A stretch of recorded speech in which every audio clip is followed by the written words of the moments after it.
Hi guys, welcome to cricket Tamizha.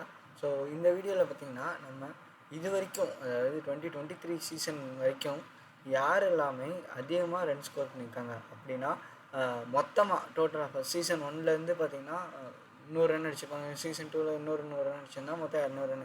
So அந்த மாதிரி 2008லேருந்து 2023 வரைக்குமே அதிக ரன் அடித்த வீரர்களை தான் பார்க்க போகிறோம். ஸோ அதில் ஃபஸ்ட்டு 10 ப்ளஸ் இன்னும் 2-3 பிளேயரையும் பார்க்க போகிறோம். ஸோ இதில் பார்த்திங்கன்னா இந்தியன்ஸ், ஃபாரின் பிளேயர்ஸ் எல்லாருமே இருப்பாங்க. அண்ட் முக்கியமாக பார்த்திங்கன்னா நிறைய இந்தியன் பிளேயர்ஸ் தான் இருப்பாங்க. ஸோ கெஸ் பண்ணியிருப்பீங்க தான் எந்த பிளேயர் ஃபஸ்ட்டு பேட்ஸ்மேனாக இருப்பார், யார் அதிகமாக நின்று அடிச்சிருப்பாங்கன்னு சொல்லிட்டு. வேறு யாரும் இல்லை, நீங்கள் நினைக்கிற மாதிரி நம்ம தலை தோனி இல்லை, நம்ம ரோஹித் சர்மா கூட இல்லை, அண்ட் நம்ம கிங் கோலி தான். ஐபிஎல்லில் மட்டும் இவர் கிங் இல்லை. ஸோ இவர் ரன் மிஷின் தான் எல்லா கமெண்டேட்டரியுமே சொல்லிகிட்டு இருக்காங்க. பிகாஸ் இவர் அடித்தாருன்னா அடிச்சுக்கிட்டே இருப்பார். கை வலிக்காதா கால் வலிக்காதான்னு தெரியல, ஆனாலுமே அடிச்சுக்கிட்டே தான் இருக்கார். ஸோ அந்த மாதிரி தான் ரன்ஸ் எல்லாமே இவர் பேட்லேருந்து வந்திருக்குன்னு சொல்லலாம். இப்போதைக்கு பார்த்தீங்கன்னா கடைசி ஒரு 2-3 இயர்ஸ் வந்து பார்த்திங்கன்னா கொஞ்சம் கம்மியாக இருக்குது. ஆனால் அதுக்கு முன்னாடி எல்லாமே பார்த்தீங்கன்னா இவர் இன்டர்நேஷ்னல் மேட்சில் விளையாட ஆரம்பித்ததில் டைமில் எல்லாமே பார்த்தீங்கன்னா 100 ரன் அடிச்சிருவாருப்பா அந்த பயப்பில் அப்படின்னு தான் அடிச்சுக்கிட்டே இருந்தார். ஆனால் இப்போ அது கொஞ்சம் கம்மியாக இருக்குது. ஸோ அதுக்கான ரீசன் வந்து நிறைய வேறு சொல்கிறாங்க. மேரேஜ் ஆனது, அதுக்கப்புறமா குழந்த பிறந்தது, அதுக்கப்புறமா இப்போ இன்னொரு குழந்த பிறந்தது, பர்சனல் ரீசனால் வெளியே போனார், அப்படி இப்படின்னு சொல்லிட்டு நிறையா ஃபேக் நியூஸாக வந்துட்டுருக்குங்க. ஏன் அப்படின்னு பார்த்தீங்கன்னா இவர் ரொம்ப பாப்புலரான மேன். ஸோ இவரை பற்றி நம்ம நியூஸ் சொல்லும்போது பார்த்திங்கன்னா இந்த நியூஸ் அவரோட பேரோடு சேர்ந்து இதுவுமே பரவ ஆரம்பிக்கும். ஸோ அதனால தான் இவரை பற்றி நம்ம நிறையா பேர் பேசிகிட்டு இருக்காங்க. அண்ட் இந்த இதில் இவரை மட்டும் பற்றி பார்க்க போகிறதில்ல, அண்ட் டாப் 10 ப்ளஸ் இன்னும் 2-3 போனஸ் பேட்ஸ்மேனையும் பார்க்க போகிறோம். இது வரைக்கும் 2008லேருந்து இப்போ வரைக்கும் யார் அதிகமாக ரன் அடிச்சிருக்காங்கன்னு சொல்லிட்டு. ஸோ அந்த விதத்தில் பார்க்கும்போது நம்ம கிங் கோலி தான் ஃபஸ்ட்டுன்னு நான் சொல்லிட்டேன். ஸோ இவர் எந்த வருஷம்லேருந்து அடிக்க ஆரம்பித்தார் அப்படின்னு பார்த்தீங்கன்னா 2008லேருந்தே தான் அடிக்க ஆரம்பிச்சிருக்காரு. அண்ட் அது மட்டும் இல்லாமல் பார்த்தீங்கன்னா இவர் இது வரைக்கும் 237 மேட்ச் விளையாண்டுருக்காரு.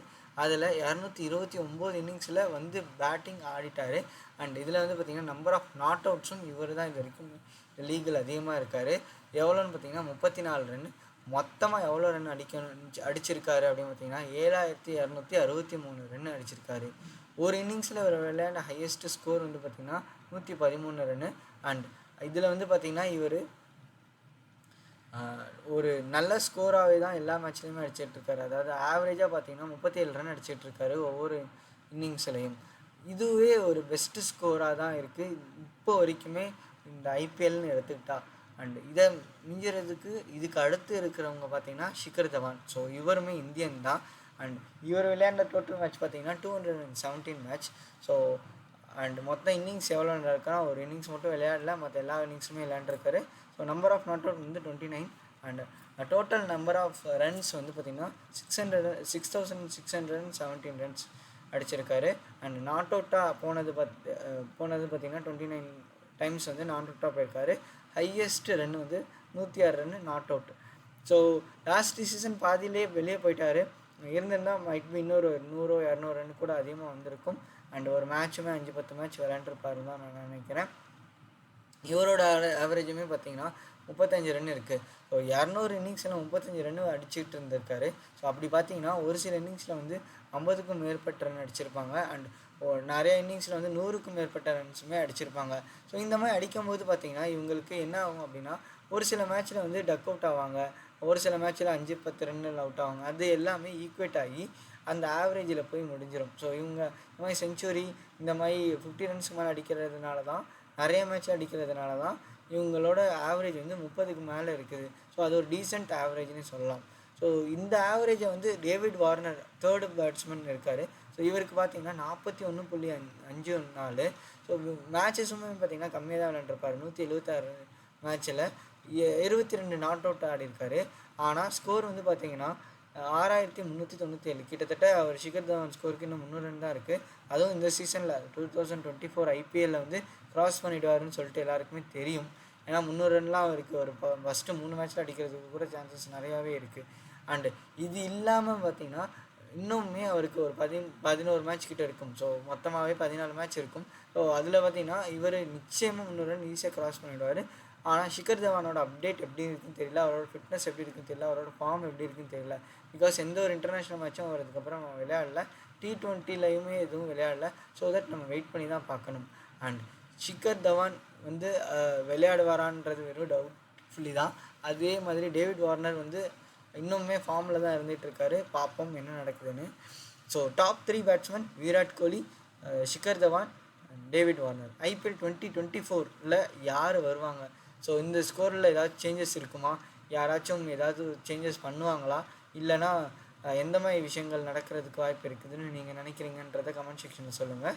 அதே மாதிரி அடுத்த பொசிஷனில் யார் இருக்காங்கன்னு சொல்லிட்டு கொஞ்சம் வேகமாக பார்த்துடலாம். அண்ட் அடுத்த பொசிஷனில் வந்து பார்த்திங்கன்னா நம்ம ரோஹித் சர்மா தான் இருக்கார். ஃபார் மும்பை இந்தியன்ஸ் விளையாண்டுட்டு இப்போது 243 மேட்ச் விளையாண்டுருக்காரு. ஸோ கொஞ்சம் அதிகமான மேட்ச்மாக இருக்கும். ஆனால் இவரோட இன்னொருத்தர் இன்னும் அதிகமான மேட்சஸ் விளையாண்டுருக்காரு. ஸோ இன்னிங்ஸ் வந்து பார்த்திங்கன்னா 238 இன்னிங்ஸ் விளையாண்டுருக்காரு. And number of not out 28 not outs இருக்காரு. ஸோ இவரோட டோட்டல் ஸ்கோர் பார்த்திங்கன்னா 6211 run. And highest best score வந்து பார்த்திங்கன்னா 109 இன்னும் 1 இன்னிங்ஸ். அண்ட் இவரோட ஆவரேஜ் 30க்கு கீழே தான் இருக்குது. ஸோ இது கொஞ்சம் பேசப்படுற ஒரு பொருளாகவே தான் இருந்துகிட்டு அகெயின்ஸ்ட் ரோஹித் சர்மா. ஸோ 4வது ரோஹித் சர்மா பார்த்தோம். So first Virat Kohli, second வந்து பார்த்திங்கன்னா ஷிகர் தவான், தேர்டு வந்து பார்த்திங்கன்னா David Warner, fourth Rohit Sharma, fifth வந்து பார்த்திங்கன்னா சுரேஷ் ரெய்னா, அண்ட் சிக்ஸ்த்து வந்து பார்த்திங்கன்னா சுரேஷ் ரெய்னாவோட ஸ்கோர்ஸ் பார்த்துக்கலாம். 205 இன்னிங்ஸ் விளையாண்டுருக்காரு. அதில் 200 இன்னிங்ஸ் வந்து விளையாண்டுருக்காரு. ஸோ நாட் அவுட்ஸ் வந்து பார்த்திங்கன்னா 30 நாட் அவுட் போயிருக்காரு. அண்ட் ஏபி டிவிலியர்ஸ் வந்து பார்த்திங்கன்னா 40 நாட் அவுட் போயிருக்காரு. ஸோ இதுதான் அதிகம்னு பார்த்திங்கன்னா அப்படியே கொஞ்சம் கீழே பார்த்திங்கன்னா தலை தோனி இருப்பார். 87 நாட் அவுட்டில் போயிருக்காரு. பிகாஸ் இவர் ஓப்பனிங் பேட்ஸ்மேன் இல்லை, இருந்தாலும் இந்த லிஸ்ட்டில் 7th பொசிஷனில் இருக்கார். அதுவே ஒரு பெரிய பேசும் பொருளாகவே தான் இருந்துகிட்ருக்கு. அண்ட் செஞ்சுரியே இது வரைக்கும் இந்த 250 இன்னிங்ஸில் இவர் அடித்ததில்லை, இருந்தாலுமே இவர் இந்த பொசிஷனுக்குள்ளே வந்துட்டார். அண்ட் இவரோட ஆவரேஜை பாருங்கள், 38 ரன்ஸ் இருக்குது பர் மேட்ச்சு. அண்ட் இதுதான் இவர் இந்த இடத்துல இருக்கிறதுக்கு முக்கியமான காரணம். அதே மாதிரி ஏபி டிவிலியர்ஸோட மொத்த மேட்சஸ் வந்து பார்த்திங்கன்னா 184 மேட்ச்சு. அதில் விளையாண்ட இன்னிங்ஸ் வந்து 170 இன்னிங்ஸ். நாட் அவுட்டாக போனது 40 நாட் அவுட்டில் போயிருக்காரு. இவரோட பெஸ்ட்டு வந்து பார்த்திங்கன்னா 133 ரன்ஸ் நாட் அவுட்டாக இருந்திருக்காரு ஒரு இன்னிங்ஸில். இதுக்கப்புறமா கிறிஸ் கெயில், எஸ் அவர் 2-3 சீசனுக்கு முன்னாடியே அவர் ரிட்டையர் ஆகிட்டார். இருந்தாலும் இவரோட ஸ்கோர் கொஞ்சம் பெருசாக தான் இருந்திருக்கு. ஸோ 4965 ரன் அடிச்சிருக்காரு. அண்ட் மொத்த மேட்சஸ் வந்து பார்த்திங்கன்னா 142 மேட்ச் விளையாண்டுருக்காரு. அதில் 141 மேட்ச் பேட்டிங் ஆடிருக்காரு. ஆனால் இவரோட ஹையஸ்ட் ஸ்கோர் 1 இன்னிங்ஸ் வந்து பார்த்திங்கன்னா 175 ரன்னு. இது ஒரு இமாலய இலக்குன்னு சொல்லலாம். ஸோ ஒரு டீமோட ஸ்கோரே இப்போலாம் நிறையா 175 வரது இல்லை. ஆனால் இவரோட இண்டிவிஜுவல் ஸ்கோரே 175 ரன்னா அப்போ என்னமா அடிச்சிருப்பான்னு யோசிச்சு பாருங்கள். எஸ் அடித்தாரு தான், பட் ஒரு பெரிய வார்னிங் கொடுக்குற ஒரு பேட்ஸ்மேனே சொல்லலாம், ஒரு டேஞ்சரஸ் பேட்ஸ்மேனே சொல்லலாம். இவர் இருந்தார்னா எந்த ஒரு ஸ்கோரையும் ஈஸியாக சேஸ் பண்ணிவிடுவாங்க. அதுதான் நடந்துகிட்ருக்கும். அண்ட் அதுக்கப்புறமா இவர் ரிட்டையர் ஆனதுக்கப்புறமா நிறைய பவுலர்ஸ்க்கு ஹப்பாடான்னு இருக்கும். ஏன்னா 1-2 புவர் பால் போட்டாங்கன்னா, 1 or 2 பேட் பால் போட்டாங்கன்னா இவர் அந்த பாலை கரெக்டாக கண்டுபிடிச்சி அடிச்சிருவாருங்க. அதுவும் 6க்கு தான் அடிப்பார், வேறு எங்கேயும் அடிக்க மாட்டார். அண்ட் பவர் ஜென்ரேட் பண்ணுறது ரொம்பவுமே அதிகமாக இருக்கும். ஸோ அதுதான் இவரோட ஒரு பெஸ்ட் அட்வான்டேஜாக இருந்துச்சு. அண்ட் அதுக்கப்புறமா வந்து பார்த்திங்கன்னா 9th பொசிஷனில் நம்ம ராபின் உத்தப்பா இருந்தார். சிஎஸ்கேக்கு கடைசியாக விளையாண்டார். ஆனால் அதுக்கு முன்னாடி கொல்கத்தா நைட் ரைடர்ஸ் விளையாண்டுருக்காரு, மும்பை இந்தியன்ஸ் விளையாண்டுருக்காரு. அவரோட டோட்டல் இன்னிங்ஸ் வந்து பார்த்திங்கன்னா 205 மேட்சஸ் விளையாண்டுருக்காரு. அதில் 197 மேட்ச்சில் பேட்டிங் ஆடிருக்காரு. நம்பர் ஆஃப் நாட் அவுட் வந்து 17, 4952 ரன் அடிச்சிருக்காரு இது வரைக்கும் ஐபிஎல்லில்.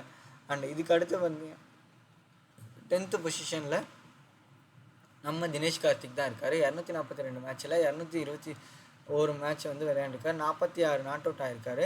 அண்ட் இவரும் மிடில் ஆர்டர் பேட்ஸ்மேனால நாட் அவுட் அதிகமாக இருக்குது. ஸோ 4516 ரன் அடிச்சிருக்காரு. அண்ட் அதுக்கப்புறமா வந்து பார்த்திங்கன்னா 11வது பொசிஷனில் அஜிங்கிய ரஹானே 172 ரன் அடிச்சிருக்கு. 72 மேட்சஸ் விளையாண்டுருக்காரு. அதில் 159 இன்னிங்ஸ் விளையாண்டுருக்காரு. Number of not outs 17, 4400 run அடிச்சிருக்காரு. ஹையஸ்ட் இண்டிவிஜுவல் ஸ்கோர் வந்து பார்த்திங்கன்னா 105 ரன் ஒரு இன்னிங்ஸில் அடிச்சிருக்காரு. அண்ட் அதுக்கப்புறமா 12வது பொசிஷனில் பார்த்திங்கன்னா அம்பட்டி ராயுடு.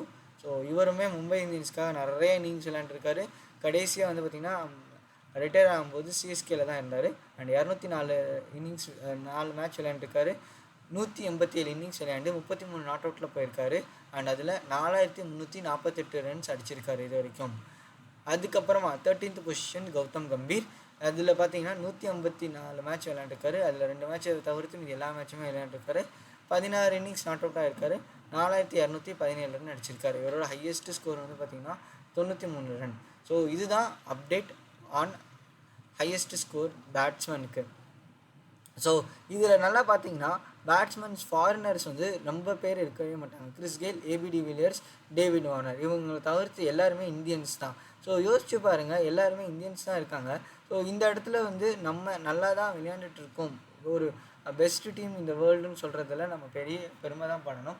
அது மட்டும் இல்லாமல் பார்த்தீங்கன்னா இது இந்தியன் பிச்சில் விளையாடுறதுனால நமக்கு ஒரு அட்வான்டேஜ் இருக்க தான் செய்யுது.